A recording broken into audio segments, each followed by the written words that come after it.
This is Frank Islam, Chairman and CEO of FY Investment Group, and your host of Tonight with Frank Islam. Today, our guest is Saqib Islam, and Saqib is a co-host of a TV show on Voice of America. Welcome to our show, Saqib. Thank you for coming. Thank you for inviting me here, and it's always fun and inspiring to talk to you. Sure. You also source inspiration for all the peoples and the audience as well. So tell us about yourself and a little bit about what you're doing in Voice of America, your journey from Rawalpindi to Washington, D.C. Yes. I was born in Rawalpindi, grew up in Rawalpindi and Islamabad, the Twin Cities. And right after my college education, I just set forth for U.S. I just wanted to explore the world. On top of that, also get some higher education. So you went to school where? I went to school in Islamabad, Saqib College. That's of course that's another thing that when we talk about, we have this common ground. So I went to Saqib College, which is of course in the federal government in Pakistan, the top college. That was my pleasure to be there. As you know, Saqib was the founder of Anglo-Oriental College in India, yes. Anglo-Muhammadan Oriental College, Yes. which in turn became a Aligarh Muslim University. Yes, and that's where you're from. Yes. Azamgarh and Aligarh. Right. So right. so that also it's always makes me smile that we have this common thing in us. So anyway, so after completing my college from Saqib College in Rawalpindi, I came to Indiana. Which is, of course, a Midwest state, Indiana Institute of Technology, to pursue my bachelor's degree. But I was like, okay, so I had seen Bachelor's degree in what? In commerce. In commerce. And so how did you get into journalism? That's where I'm getting to. I did my commerce degree, and when I was like, okay, what I've seen America in the movies and what inspired me to be in America, this is not what I thought about. See, so you see all these skyscrapers, you see a lot of people, hustle, bustle, lights and glamour and all that. And I was there in a small. That's the vision of America you had That's in your the vision mind. of America, not in my mind. That's the vision of America for people outside of America. Okay. That's the vision of America. That's the picture of America, what people have in their mind, what we see in the movies. But when you get on the ground, when you see the reality, that's different. America is not only New York, LA, San Francisco, Chicago. It's huge. It's bigger than that, and that's what we're seeing today. Of course. But anyway, so I was in Fort Wayne. From there, for Fort Wayne, Indiana. Fort Wayne, Indiana. It's a small city, very small city. And then from there, I got to Maryland. I went to Baltimore City Community College. So I lived in Baltimore for some time, and then I moved to Virginia. I went to Virginia UVA, and then to George Mason University. Oh for wow, my master's. George Mason University. Yes. You traveled a long way. Yes. And then got into the Voice of America, the journalist? Then, yes. So when I was doing my master's from George Mason's Institute of Conflict Analysis and Resolution. So Conflict resolutions, yeah. Yes, that's a very important so aspect. So after my commerce degree, I went towards public policy. I did a degree in public policy, and then I was like, okay, I need to do something more. So I started this master's degree in Institute of Conflict Analysis and Resolution at George Mason. And during that time, I had an opportunity to do an internship with the Broadcasting Board of Governors or Voice of America. And then that's how you got here there. I am. So you've been there for how long at Voice of America? It is now 8 years. Oh, so you've been there for a long time, and you have Yes. a great show, as I understand. Yes, I mean, so there was a journey from Pakistan, Rawalpindi, Islamabad to U.S. and from, of course, my school to where I am today. To Voice of America. Yes, and then within Voice of America, so I started as a TV reporter. So what my vision was to cover the youth stories, the interfaith stories. So when interfaith stories. Interfaith stories. So when I started as a TV producer, actually an associate producer. So my job was to research stories, and that was 2009. President Obama was elected. Yes. And so I remember the election night, of course, and then during that election night I was an intern, and the inauguration night I was an employee. So that's what happened. So what was going on that So that's the highlight of my career so far. Wonderful, wonderful. So when I started, I was researching stories about Muslims in America. I did a lot of youth stories. I went around the U.S. in the different colleges and universities, and not only about like Pakistani and Muslim students. I also, you know, told the stories. All the students who come from like all over the world. So they're like. It's a huge industry. From in the every US. end of the earth, we have people in this country. That's the beauty of America, and that's what inspired me to keep doing this. Wonderful. That's what was like, okay, so I have found my niche. This is what I'm going to do. Good. This is what my career is going to be. And until I'm tired, I'm going to just keep telling these Keep on stories. doing what you're doing. Yes. Great. Thank you very much. I know you interviewed me. Thank you very much for that. I appreciated it. So, as I understand, you're an actor also. So Yes. tell me a little bit about how did you get into the acting? See, meeting you was also part of that. Yeah. So, is that right? Of course, I'm coming there. So what was that? So when I was storytelling, that's what I have always. And the been acting thinking. is storytelling. So is journalism and acting, they have like this common thread, which is storytelling. When you do TV, when you do theater, when you do film, you're telling a story. You're bringing out something which you think is so important that other people needs to know. So that's how when I was in college and school, I used to take part in little, different extracurricular activities, and writing poetry and acting was one of those things. So when I got to, of course, school, I couldn't do anything because I was so busy with studies. But when I started working at Voice of America, then I got to know people who were, of course, literary and people who were already done so much. And then there were few colleagues of my Voice of America who were already retired from Voice of America, and now they were writing stories. They were doing like plays and theater. So that's how I got into theater. I was like selected by one of my former colleague. She was like, okay, I think you can do this theater. I was like, I have never done it. So have you done any theater? Yeah. So that's how it started. I did one play back in 2011, and then since then I have done 8 plays. And those are like full-fledged presentations. So I have presented plays in Georgetown and George Washington universities. We traveled on to North Carolina, and we worked with Ajoka Theatre. That's a huge theatre company in Pakistan since the independence. And then they also present a lot of theatre in India as well. They travel around the world, and their plays are like it's like from historic point of view to all the way like contemporary stories. So they have done so much. So if you Google Ajoka, you will find a lot of inspiring stuff. So what about the character in the acting? Yes, of course. Character, I'm coming, but then meeting you. Meeting me. Yeah. Okay. So when I was doing those theaters, of course, I got to know people who were, of course, in film and TV.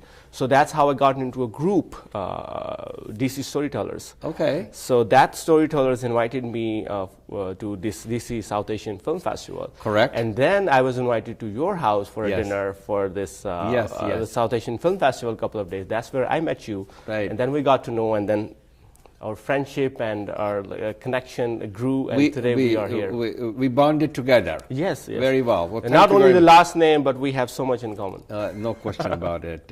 We share a common values and common character. Exactly.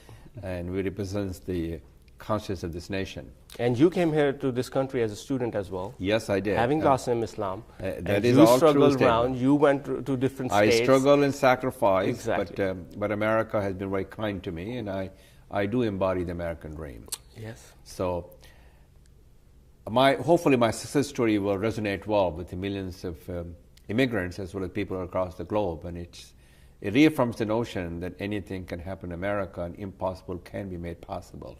Yes. So let's talk a little bit about the character. What kind of character have you played in these acting Well, roles? life is a stage, and we are playing our respective characters. So other than that, in plays, I have done like so many different variety of characters. So when I started, it was a historic play. So we talked about the partition of subcontinent. The partition of India and day. Pakistan Yes. in 47. Before that. Before even like when Mughals time and even before that. So Mughals time, there was the partition? Yes, and then the East India Company came Okay. into the subcontinent, and then of course the British took over, and then when they left, they parted Pakistan and India. But it was a story when before British. So it was a story when Muslims and Hindus were living together in harmony. In communal peace and harmony. Yes, and then the British came in. So it was a story about that, and then I was playing the character of this a servant who goes through all this talk in the royal palaces about how to take each other down. So that was a very difficult character because I was playing a Hindu character. I was, of course, I wanted to do good for Hindus, but then I was also like a kind person, and I was thinking, no, what we're doing is wrong. But so it was like all this politics in these like royal galleries. What happened, when Britishers came in, the Rani who let Britishers in, she was in love with the guy who brought in, Wow. and all that. So I mean, so things like that. So that was one of the characters. Then the most difficult character what I played was a comic character. So where if you read stories, Ali Muhammad Khan, that was a writer, and he wrote a short play about this school setting where a girl and a guy, they're like kind of like each other, but it had a historic touch to it as well. But then it was comic. So I think the comic characters are the most difficult to play because it's very easy to make somebody cry, but it's the most difficult job to make somebody laugh. Well, thank you very much, and we'll be right back, and we'll just get back to some other questions that we can converse and talk about it. Great. We'll be back in a minute. अब आपका होगा अपना घर, सपना घर।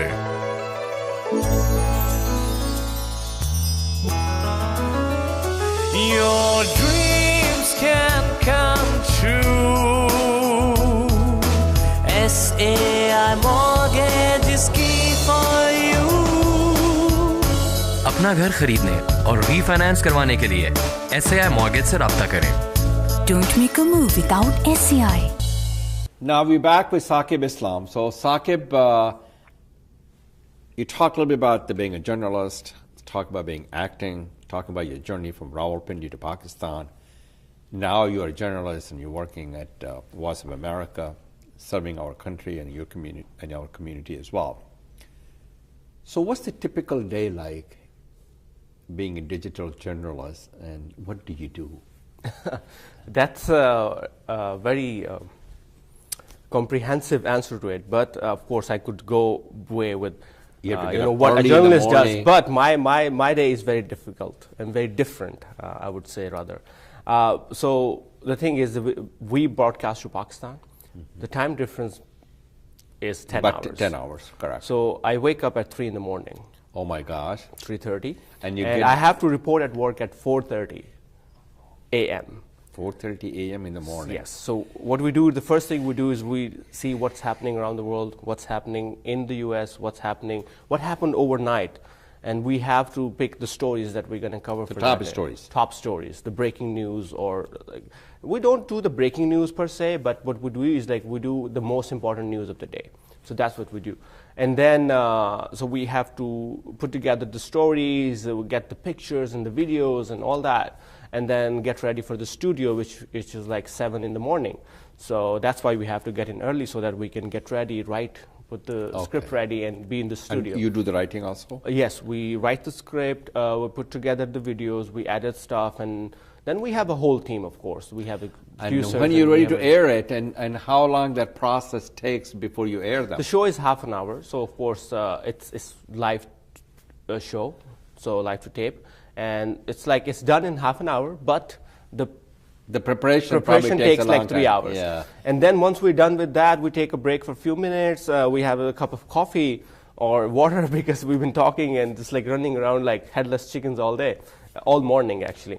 And then we prepare for the next day. We sit down together and we see, okay, what feature stories are we going to be putting in the show. So we have top of the show is like hard news, political stories, and then the later part of the show we talk about Muslims in America, we talk about health, we talk about technology, we talk about education, so stories coming from all over the world. And then we have stringers around the world, not only in India and Pakistan, but we have stringers in Europe, we have stringers in South America, who send us stories. So what we do is like we put those together and we weave those stories into our shows. Wow! And that's how it keeps us aware of what's happening in the world. And do you also interview them, some individual, as a part of your show that you're doing? You said you talk about stories about Muslims, you talk about stories around the world, but do you interview anybody doing that? Yeah, so our show has a format which is not only the stories and feature stories, but we have, of course, the breaking news and the hot news as well. Okay. So if anything happens, like Brexit happened, or what happened in You the highlight Middle that. East, Do you get what the happened people- with the Jerusalem. Okay. So we'll bring an analyst, we'll talk to them. Mostly they're like Washington-based analysts, not only like academia, but also think tanks and stuff. Okay. So we'd ask them what repercussions have this decision of some so-and-so is going to be, how this event is going to affect the future, and what is the way forward from here, what people should expect. So what things like motivates this. you to do all these things, Saqib? Okay. What motivates me is, of course... and what are the challenges do you face in doing all these things? Okay. Well, for the question that I have for you is two questions, I guess. One is the one motivates you, the journalist, and also what challenges do you face as a journalist? So the satisfaction that you get when somebody tells you that, okay, I didn't know this unless I saw it in your show. Oh. Or when we, like, it's a very different feeling when you can say somebody that, okay, at least you are changing somebody's life in little, very like small little way. But if you are educating and You're making a informing difference. people, you're making a difference in You're having somebody's some life impact and somewhere. influence. Yes, all around the world. Like people, like not only where we broadcast, Pakistan, India, and Afghanistan. So when you go to Pakistan, people know who Saqib Islam is. That's of course a part because we are on TV every day. But Okay. that's not the goal. The goal is to educate people, inform, make them informed. So that's the satisfaction lies in when you see that, okay, at least one person got to know something that you were trying to convey. One person educated themselves watching your show or story or something. So that's what motivates me. That's what my whole idea of journalism is, that you are making a difference. You are informing, engaging, and educating people. That's what it is. That's very well said. You represent the best of your humanity. Try. So journalism transcends all boundaries, correct? Tries. At least it does. It so, tries, yes. So how do you separate the facts from fiction and from the truth to the lie? Facts from fictions and truth from lie. Okay. Fact How do and you fiction. separate? So the first rule of journalism is you do not report whatever you hear the first. You investigate it. You investigate, you find out, you have like 2 to 3 sources Okay. to confirm So you that have a what you're process in saying place. is the right. So we have this whole process. Of course, Voice of America is a huge organization, and it's been there for 70 years, 75 years actually now. So they have the whole system in place where, of course, we have resources and sources to find out what's the truth and what's the fiction. So before we report, we have to go through all these parameters. We have to go through all these given sets of rules. So we cannot just like write or say something what we want or what Very we well. heard. So if we receive any information, if we receive a picture, we cannot put it on air unless it's verified. Okay. So that thing. And then the other thing is, of course, when you work for a big organization, you have checks and balances, and there are people. So what I write is it goes through two other pair of eyes. So it goes to the review so, process. when I write, it's copy edited by my managing editor, and then executive producer, he or they go through it, and then they okay it. So and unless it's like something we are sitting and then there's something comes in and it's already been done from back end and then it comes to us. So things like that. Very good. So you have a process in place. Yes, of course. To make sure that that you are telling the story to your best knowledge and abilities accurate. Yes. So sitting on TV in front of the camera and talking to people is, I think, the easiest job in the world. But what you're saying and how you're saying is the most difficult job in the world. So we will take a break. We'll be right back. We'll be back in a minute. अब आपका होगा अपना घर, सपना घर।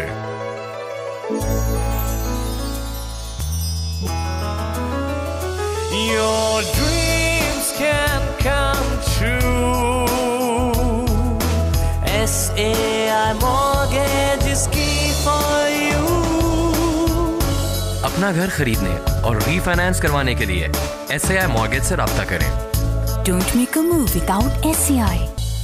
We are back with Saqib Islam. So Saqib, what would you say to others, especially the youth, facing the same challenges as you did? Can you tell us? Of course, as a young kid out from Pakistan and, questioning towards America, I had all these different dreams in my mind and I always had goals. But those goals were not achieved right away or the way I wanted. So, be ready for the worst, prepare for the worst, and always, always, always don't think that you're small because, as Jinnah said, you make up for your smallness by the courage and devotion that you bring to your cause.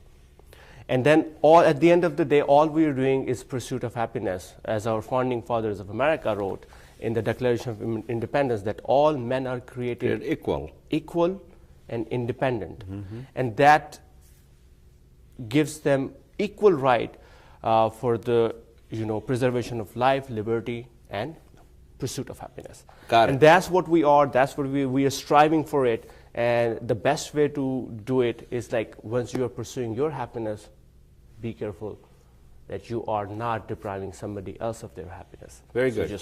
So is somebody watching this show in this nation, in this country, or in this continent, as well as some other part of the world, including Pakistan, who wants to be like Saqib Islam, an anchor at Voice of America, and you sailed, you came from Pakistan, you went to the right colleges and got a good education, and you have been very successful. So what message do you have if someone, a young person, wants to get into this kind of a career of journalism and learn from your success story? What message do you have for them? Message was same, of course. If you first of all, you got to work hard and get education. Work hard and get a good education. Bring devotion and all your heart and mind and soul to it. Because once you have a goal, you cannot achieve it until you give it everything. Suppose you're not successful, then you pick up the pieces and you go back. And failure is not the worst thing in the world. Failure is the best thing that can happen to you. Because once you fail, you come back with the more force. So failure, do not think that if you fail once, that's the end of the world. So one thing I say, Saqib, success teaches you how to move forward. Exactly. But failure teaches you how never to go backward. And how to move forward in a better way. Very well said. So of course, so my journey hasn't ended, it's just started, I think. Yes. So I have a long way to go. I have so many stories to tell. So in this short period of time when I was like, I worked as a journalist and as a theater actor, I tried to tell stories which matter. So I went from Hawaii to Alaska within the United States to tell the stories of Muslims in those states where people don't know much. And a lot of Americans don't know where, there are like more than 3,000 people living in Hawaii, and they've been there for like centuries. other than native. So stuff like this, then when you go out on the ground, when you find these stories, when you find it, bring them and deliver them. So if anybody like out there and they think that, okay, they know something which really strikes their heart or mind or soul, they should strive to bring that out. Don't keep... So you try to bring the best out of them. Best out of it, yes. And share your stories. Because as a Muslim, or as a Muslim, as a Pakistani, as an American now, I think we have to share our stories. Today, as an American, it's my responsibility to share my stories, what is happening in my country. How can I tell the rest of the world, okay, what you see is not what it is. The real story lies with the people who live in here, the people who live the life every day. You cannot tell, okay, how it's going in some country by looking at the news or telling, okay, this is what's happening. No, just you have to go and see and meet people and talk to them and get the facts from the ground. Very well said. You face perhaps some challenges and some hostility and perhaps in some cases prejudice, being a Pakistani, being a Muslim. How were you able to overcome those challenges and did it give you the strength and the courage to move on, to do better, to be the best? I mean, of course, when you leave your home at a young age and when you set forth for a world which is unknown to you, and when you go out in the world and in the wild, basically, there are challenges. There are going to be setbacks. There are going to be days when you pick up the pieces, move on. Yeah. And there are going to be days when you will see, what the hell I'm doing with my life. I should go back and live with my parents, and there's nothing. But that's not a sustainable. But that's you have to come out of your comfort zone.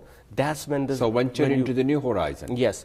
So when I got out, from my comfort zone, and I was here, like I had all sorts of challenges. I had challenge to, of course, the first challenge was how to communicate with the people, because of course English is not a difficult language, but the expressions are. So how to connect with people. Did they teach you English and of course.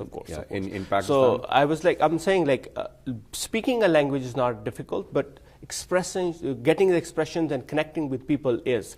So expressing in most eloquent and powerful message. Exactly. That's what you're saying. Exactly. And then getting to the level of people, getting easy with people, So when you live here, you know how the different expressions are. The words doesn't mean what they mean in the way we think.